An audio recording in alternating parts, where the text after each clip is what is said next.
আসসালামু আলাইকুম সবাইকে। কি অবস্থা তোমাদের? আমার ইউটিউব চ্যানেলে তোমাদের সবাইকে জানাই স্বাগতম। তোমরা যারা নবম দশম শ্রেণীতে আছো, তোমাদের জীববিজ্ঞান বইয়ের দ্বাদশ অধ্যায় যে অধ্যায়টি আছে, অধ্যায়ের নাম হচ্ছে জীবের বংশগতি ও জৈব অভিব্যক্তি নামের এই চ্যাপ্টারটির বেসিক ক্লাস আজ থেকে আমাদের শুরু হচ্ছে। ইনশাআল্লাহ বেসিক ক্লাস সম্পূর্ণ আসবে। তোমরা ক্লাসগুলো রেগুলার করবা, তাহলে তোমাদের আর কোথাও পড়তে হবে না। আমি ইউটিউবে যে ক্লাসগুলো আপলোড করি, এগুলো আমার পেইড ক্লাসের যেই ক্লাসগুলো নেই, ঠিক সেমভাবে ক্লাস নেই। ফ্রি জন্য আমি এখানে কোনো গড়িমসি করব বা অবহেলা করে ক্লাস নেব, এরকম কিছু না। ঠিক আছে? তোমরা যারা আমার ক্লাসগুলো করো কেমন লাগে কমেন্টে জানাবো। আর আমাদের চ্যানেলের সঙ্গে যুক্ত না হলে এখনই চ্যানেলের সঙ্গে যুক্ত হও। ঠিক আছে? তো দেখো, আমরা যে চ্যাপ্টারটা পড়বো, চ্যাপ্টারের নাম হচ্ছে জীবের, আচ্ছা আমি শুধু জীবের বংশগতি লিখলাম। হ্যাঁ, জীবের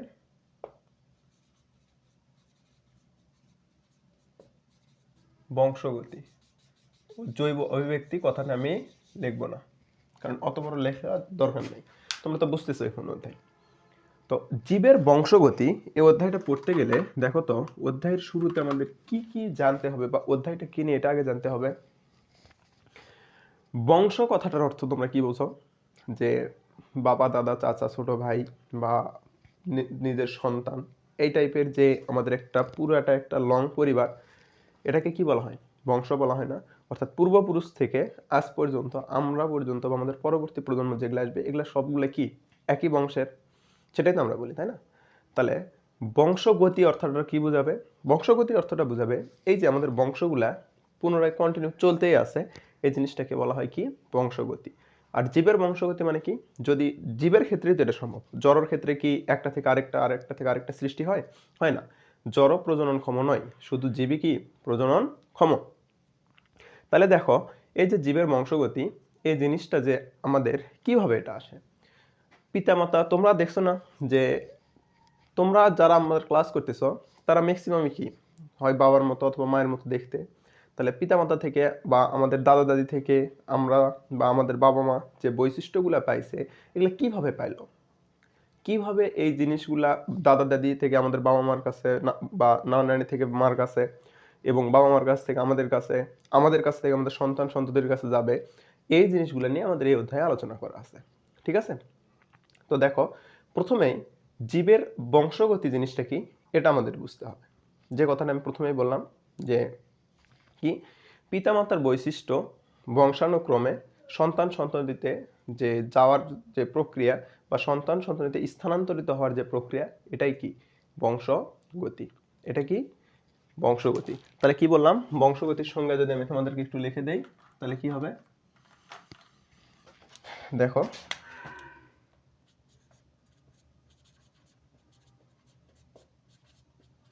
বংশগতি এটার সংজ্ঞাটা হবে পিতা মাতা থেকে বংশানুক্রমে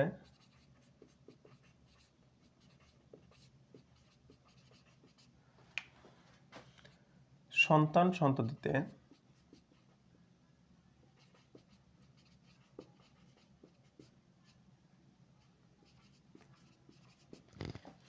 বৈশিষ্ট্য স্থানান্তরিত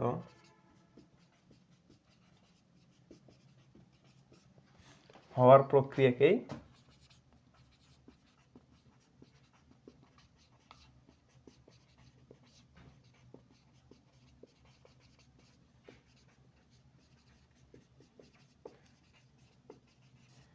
বংশগতি বলে। তাহলে পিতামাতা থেকে বৈশিষ্ট্যগুলা বংশানুক্রমে সন্তান সন্ততিতে স্থানান্তরিত হওয়ার প্রক্রিয়াকে কি বলে আমরা জানলাম? বংশগতি বলে। এবং এই বংশগতি যে বলে আমরা বললাম, এই বংশগতি নিয়ে তো বিজ্ঞানের কোনো শাখায় আলোচনা করা হয় বা জীববিজ্ঞান এটা নিয়ে আলোচনা আছে। তো জীববিজ্ঞানের যে শাখায় এই বংশগতি নিয়ে আলোচনা করা হয়, সেই শাখাকে বলা হয় বংশগতিবিদ্যা। তাহলে বংশগতি লিখলাম। এখন যদি বলি বংশগতিবিদ্যা,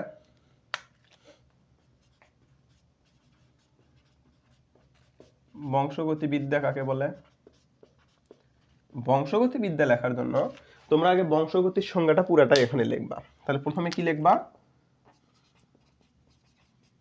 বংশগতির সংজ্ঞাটা এই যে বংশগতিটা আছে না, এই বংশগতির সংজ্ঞাটা লিখবা। তাকে প্রক্রিয়াকে বংশগতি বলে, এ পর্যন্ত লিখলা। লেখার পরে লিখবা বিজ্ঞানের যে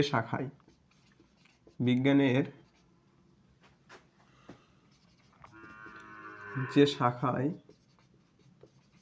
বংশগতি নিয়ে আলোচনা করা হয় তাকে বংশগতি বিদ্যা বলে। বিদ্যা জিনিসটা কি? পড়াশোনা না। আমাদের যারা দাদা দাদি আছেন বা বয়স্ক গুরুজন যারা আছেন তারা আমাদেরকে কি বলে? বিদ্যা অর্জন করতে হবে বলে না? বিদ্যা মানে কি? জ্ঞান অর্জন করতে হবে। আর জ্ঞান অর্জন করে কিভাবে? পড়াশোনা করে। ঠিক দেখো এখানে সেটাই বলা আছে। তাহলে বংশগতি বিদ্যাটা কি? বংশগতির সম্পর্কে জ্ঞান অর্জন, আর এটা জীববিজ্ঞানের বা বিজ্ঞানের একটা শাখা। তাহলে কি? বিজ্ঞানের যে শাখায় বংশগতি নিয়ে আলোচনা বা গবেষণা বা পড়াশোনা করা হয় সেই শাখাকে কি বলা হয়? বংশগতি বিদ্যা বলা হয়। বংশগতি বিদ্যাকে ইংরেজিতে বলা হয় জেনেটিক্স, আর বংশগতিকে বলা হয় হেরিডিটি। বুঝতে পারছো? হেরিডিটি আর এটা হচ্ছে জেনেটিক্স।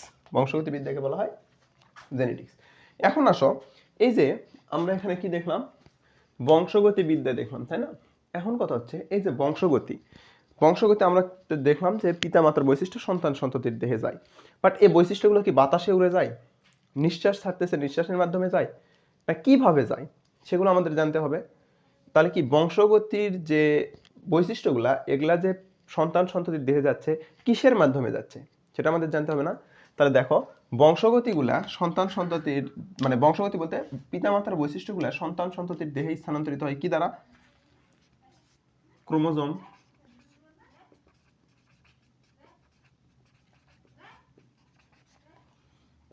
ক্রোমাটিন বস্তু,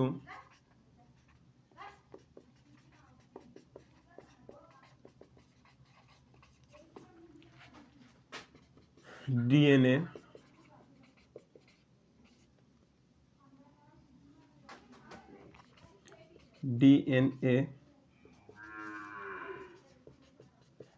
আর এন এ। ডিএনএ কে এটা একটা সংক্ষিপ্ত, বুঝতে পারছো? DNA R N A. তাহলে কি কি দ্বারা স্থানান্তরিত হয়?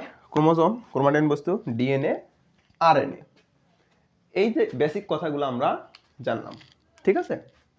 এখন আসো, এরপরে আমাদেরকে এগুলা নিয়ে কিভাবে স্থানান্তরিত হয় বা এগুলা স্থানান্তরিত হয় বলতে এগুলা কিভাবে গঠিত, এই গঠনগুলো সম্পর্কে আমাদের জানতে হবে।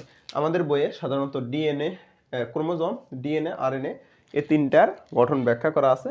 আমরা এই গঠনগুলো এখন ধীরে ধীরে পড়ব, ঠিক আছে? তো দেখো, আশা করি তোমাদের এইটুকু তোলা শেষ। এটুকু আমি মুছে দিলাম।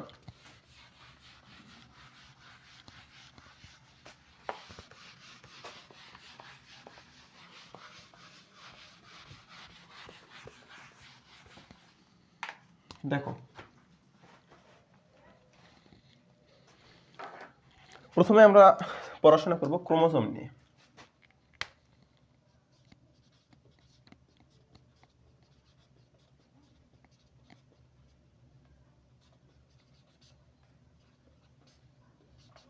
প্রথমে কি নিয়ে পড়াশোনা করব? ক্রোমোজোম নিয়ে। ক্রোমোজোমটা তোমরা তোমাদের দ্বিতীয় বা তৃতীয় অধ্যায়ে দেখছো, এরকম একটা সরু দণ্ডের মতো অংশ থাকে, যার মধ্যে কি এরকম পেঁচানো পেঁচানো দেওয়া থাকে। ক্রোমোজোমটা দেখতে এরকম হয়। হ্যাঁ, তাহলে এটা কি? ক্রোমোজোম। এই ক্রোমোজোমটাকে বংশগতির প্রধান উপাদান বলা হয়। তাহলে একটা পয়েন্ট আমরা জানলাম, ক্রোমোজোমকে বংশগতির কি বলা হয়? প্রধান উপাদান। একে প্রধান উপাদান বলা হয় কেন, এখন সেটা একটু বলি।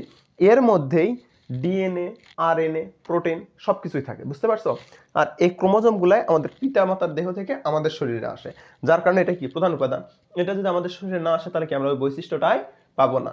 আর এটা যদি আমাদের শরীরে পিতামাতা থেকে আসে তাহলে আমরা সেই বৈশিষ্ট্যটা কি পাবো। এই কারণে এটাকে কি বলা হয়? বংশগতির প্রধান উপাদান। তাহলে ক্রোমোজোমকে বংশগতির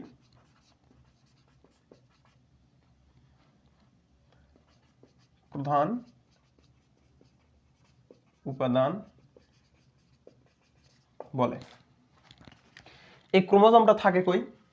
তোমরা দ্বিতীয় অধ্যায়ে যখন পড়ছো তখন দেখছো এটা যদি একটা নিউক্লিয়াস হয়, ধর এটা একটা নিউক্লিয়াস, আমি একটু আগেই দেখাই। দ্বিতীয় অধ্যায় তো সবার পড়া হয়েছে তাই না? হ্যাঁ, আশা করি দ্বিতীয় অধ্যায় সবারই পড়া হয়েছে, কারণ দ্বিতীয় অধ্যায় পড়া না হইতেই তোমরা কেউ দ্বাদশ অধ্যায়ে আসবে না, এটাই স্বাভাবিক। তাহলে ধরো এটা একটা কি ক্রোমোজোম। এই ক্রোমোজোমের মধ্যে কি থাকে? নিউক্লিওলাস থাকে। সরি, ক্রোমোজোম বলছি, এটা একটা নিউক্লিয়াস। নিউক্লিয়াসের মধ্যে কি থাকে? নিউক্লিওলাস থাকে। আর এর মধ্যে এরকম কি সরু সুতার মতো কিছু অংশ থাকে না?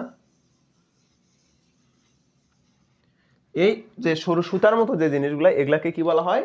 ক্রোমোজোম বলা হয়। তাহলে এগুলো কি? নিউক্লিয়াসের ভিতরে নিউক্লিওলাসের সাথে যুক্ত সরু সুতার মতো অংশ। তাহলে ক্রোমোজোমটা কি? ক্রোমোজোম হচ্ছে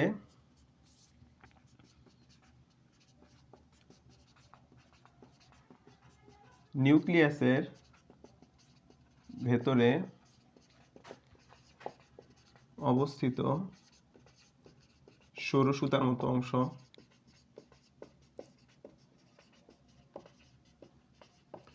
নিউক্লিয়াসের ভিতরে অবস্থিত সরু সুতার মতো অংশ, এটুকু লিখলে যথেষ্ট। নিউক্লিওলাসের সাথে যুক্ত, এটা লেখা দরকার নেই। এরপরে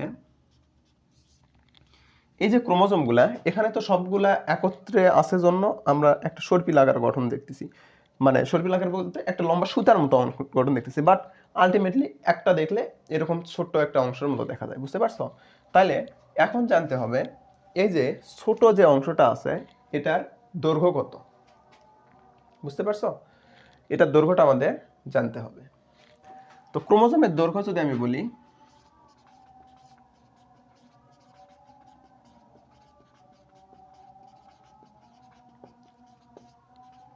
ক্রোমোজোমের দৈর্ঘ্য 3 থেকে 35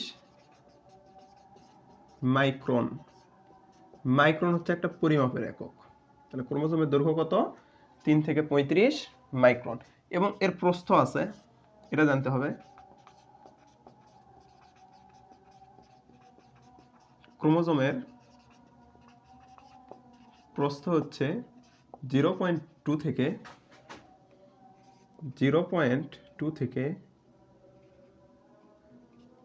2.0 মাইক্রন। আজান হচ্ছে, আজানটা শেষ হোক, তারপর আমরা আবার ক্লাস শুরু করতেছি।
ঠিক আছে, দেখো মোটামুটি আমাদের আশেপাশের মসজিদের আজানগুলো শেষ। তাহলে আমরা পুনরায় আবার ক্লাসে ফিরি। এখানে বলছে লাস্ট কি পড়ছি? ক্রোমোজোমের প্রস্থটা পড়ছি। এরপরে ক্রোমোজোমের কাজটা জানতে হবে না? অবশ্যই জানতে হবে। তাহলে ক্রোমোজোমের কাজটা একটু যদি পয়েন্ট আকারে লিখে দেয়, তাহলে ক্রোমোজোমের কাজটা কি? দেখো, ক্রোমোজোমের কাজটা হচ্ছে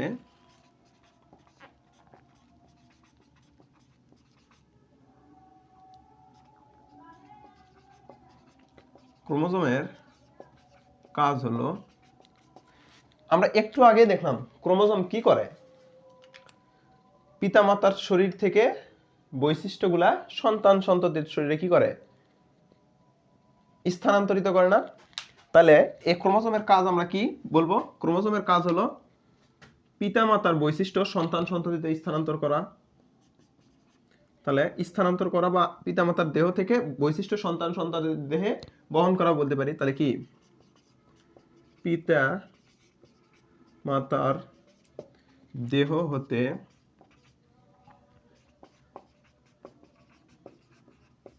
বৈশিষ্ট্য সন্তান সন্ততির দেহে স্থানান্তর করা। তাহলে ক্রোমোজোমের কাজ কি, ক্রোমোজোমের কাজ হলো পিতামাতার দেহ হতে বৈশিষ্ট্য সন্তান সন্ততির দেহে স্থানান্তর করা। এটা কি গেল ক্রোমোজোমের কাজ। মনে রাখবা এই যে পিতামাতার দেহ থেকে যে বৈশিষ্ট্যগুলো সন্তান সন্ততির দেহে নিয়ে যাচ্ছে, এই কারণে ক্রোমোজোমকে আরেকটা স্পেশাল জিনিস মানে স্পেশাল নাম দেওয়া হয় বা স্পেশাল ভাবে ডাকা হয়, সেটা হচ্ছে বংশগতির ভৌত ভিত্তি। তাহলে ক্রোমোজোমকে এই যে এই বৈশিষ্ট্য স্থানান্তর করার কারণে একে কি বলা হয়, ভৌত ভিত্তিও বলা হয়। তাহলে লেখো ক্রোমোজোমকে বংশগতির ভৌত ভিত্তিও বলা হয়। তাহলে প্রধান উপাদান বলে আবার ক্রোমোজোমের ভৌত ভিত্তিও বলা হয়। এইটুকু একটু ভালো করে মাথায় রাখবা যে কি ভৌত ভিত্তি। তাহলে কি ক্রোমোজোমকে বংশগতির ভৌত ভিত্তিও বলা হয়। এখন আসো ক্রোমোজোমের সব বৈশিষ্ট্য পড়লাম, তাই না? কিন্তু ক্রোমোজোমের আবিষ্কারক কে এটা জানতে হবে। তার আগে তোমাদেরকে একটু কথা বলি, তোমাদের বায়োলজির সব সাল মুখস্থ করার কোনো দরকার নেই। কথা আমার বুঝতে পারছো? তোমাদের যে এত সাল আছে সব সাল মুখস্থ করার দরকার নেই, কিছু কয়েকটা সাল মুখস্থ করলেই হয়। কারণ এসএসসি পরীক্ষাতে সর্বোচ্চ একটা সাল আসলে আসবে, না আসলে নাই। সাল দিয়ে কোশ্চেন আসে না। যেহেতু সাল দিয়ে এত কোশ্চেন আসে না, সুতরাং আমাদের অতগুলো সাল মুখস্থ করার কোনো দরকার নেই। কিছু স্পেসিফিক নিউক্লিয়াসের আবিষ্কারক, দেন তোমার মাইটোকন্ড্রিয়ার আবিষ্কারক, আবিষ্কারের নাম, এগুলা জিনিসগুলা মানে আবিষ্কারের সাল, এই জিনিসগুলো জানলেই হয়। এখানে দেখো ক্রোমোজোমটা আবিষ্কার করেন কে। ক্রোমোজোমের আবিষ্কার তোমাদের বইয়ে বলা কাজ মানে তোমাদের বইয়ে যেটা বলা আছে সেটা হচ্ছে স্ট্রাসবুর্গার। ক্রোমোজোমের আবিষ্কারক তোমাদের বইয়ে বলা আছে স্ট্রাসবুর্গার। এখানে লিখলাম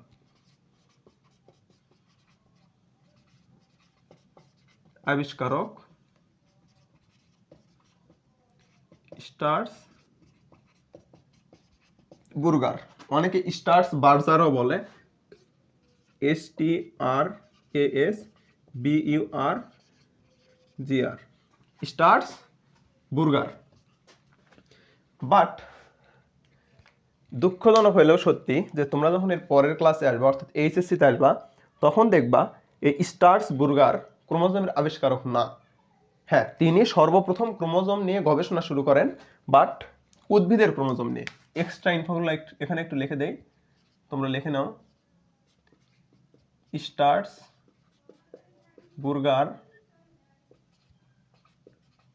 সর্বপ্রথম কি করেন, উদ্ভিদের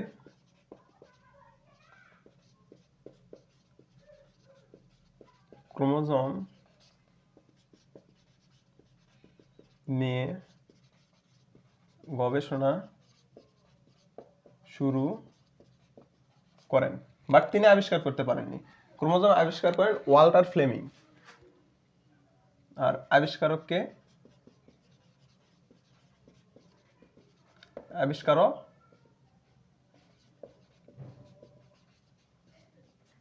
ওয়াল্টার ফ্লেমিং।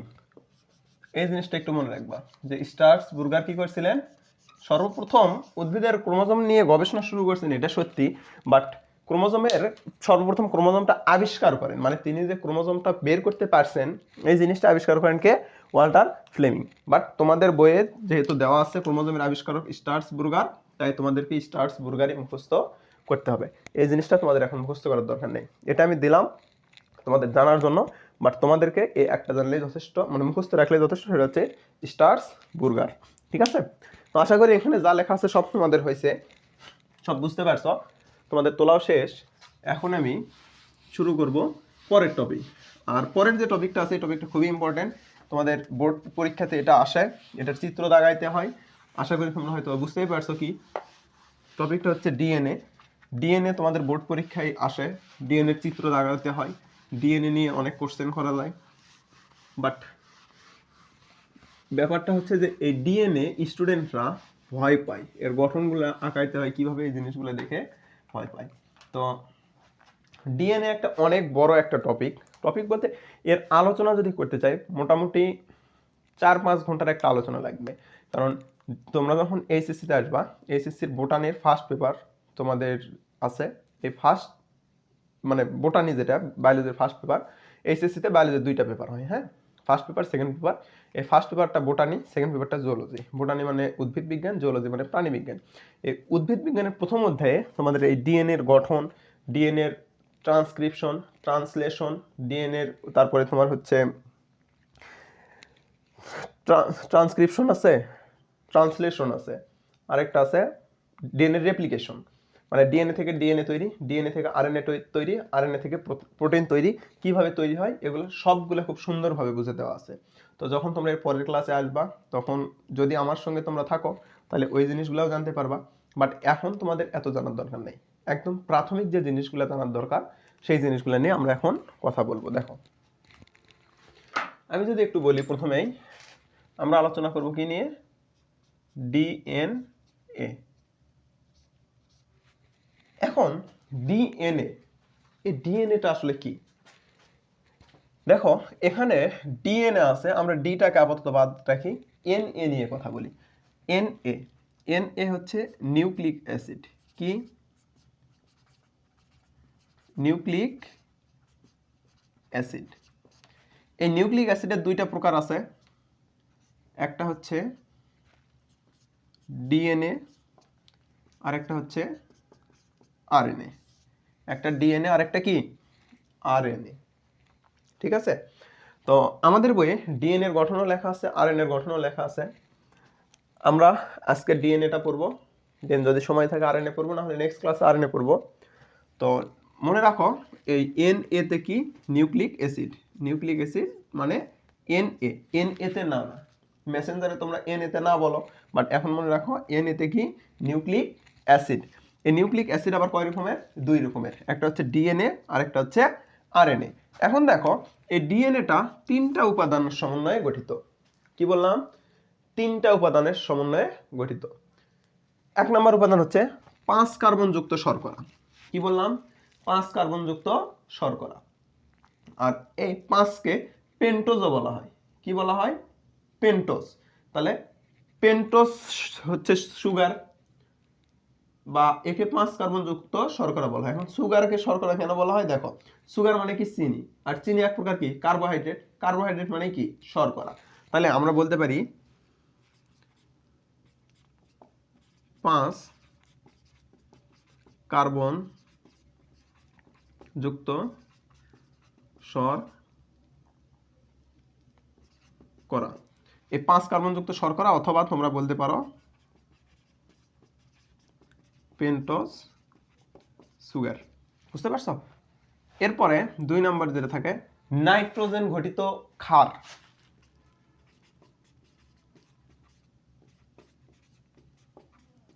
নাইট্রোজেন ঘটিত ক্ষার। তোমাদের বইয়ে লেখা আছে বেস বা ক্ষার। বেস মানে কেউ মনে করে না ভিত্তি, ওই ইংরেজি ক্ষারের ইংরেজি হচ্ছে বেস আর এর বাংলা হচ্ছে ক্ষার। বেস বা ক্ষার বলতে ভিত্তি বা ক্ষার এরকম নয়, ওই বেসটা হচ্ছে ইংরেজি আর ক্ষারটা হচ্ছে বাংলা। আরেকটা লাগে হচ্ছে ফসফেট, আরেকটা লাগে ফসফেট। এই ফসফেটটা কই থেকে আসে? ফসফরিক অ্যাসিড থেকে আসে। তাহলে আমরা ফসফরিক অ্যাসিডই লিখি, ফসফরিক অ্যাসিড। তাহলে এই ডিএনএর গঠনে আমাদের কি কি থাকে দেখো তো। 5 কার্বন যুক্ত শর্করা, শর্করা বানানটা এইভাবে হবে, 5 কার্বন যুক্ত শর্করা বা পেন্টোজ সুগার, নাইট্রোজেন ঘটিত ক্ষার বা বেস, আর ফসফরিক অ্যাসিড। এখানে মনে রাখবা এই 5 কার্বন যুক্ত শর্করা এবং নাইট্রোজেন বেস বা ক্ষার, এই দুইটাকে বলা হয় নিউক্লিওসাইড। কি বলা হয়? নিউক্লিওসাইড। আর এই নিউক্লিওসাইডের সাথে যদি ফসফরিক অ্যাসিড যুক্ত হয়, ভালো করে বুঝো, 5 কার্বন যুক্ত শর্করা এবং নাইট্রোজেন গঠিত ক্ষার, এই দুইটাকে বলা হয় নিউক্লিওসাইড। আর এই নিউক্লিওসাইডের সাথে যদি ফসফরিক অ্যাসিড যুক্ত হয়, সোজা কথা যদি আমি বলি, এই তিনটা যদি একত্রিত হয় তাদেরকে বলা হয় নিউক্লিওটাইড।